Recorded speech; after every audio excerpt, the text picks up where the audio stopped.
It's our next round, 40 and 40, presented by Vulcan Tire and Automotive. We are up to number 6. Is this finally the year for Jimbo Fisher? And number 6, Texas A&M. I keep hearing it. They paid him $75 million. You lose a 4-year starting quarterback in Kellen Mond. Is it Hayes King, Zach Calzada?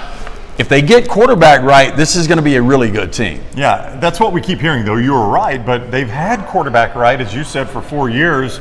And they still can't close that gap in the West with Alabama. No, look, Isaiah Spiller is going to be one of the best running backs, not only in the SEC and college football, and that's the date that is circled, October 9th. They beat Alabama, watch out. That's going to be a top 6, 7 matchup. We know Alabama's going to be 1 or 2 when they face Texas A&M in College Station. Texas A&M is going to be undefeated, but it seems like that is almost make or break for Texas A&M. It really does feel that way, and it probably is in the West if they want to make it to Atlanta. The question I would say, with that loss, do you think A&M maybe could sneak into a playoff as a one-loss team?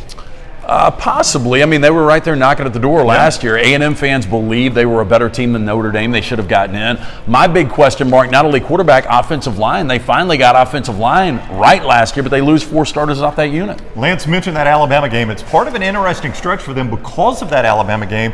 They host Mississippi State the week before, travel to Missouri the week after. Either one of those maybe trap games for them? I would say the week after against Missouri.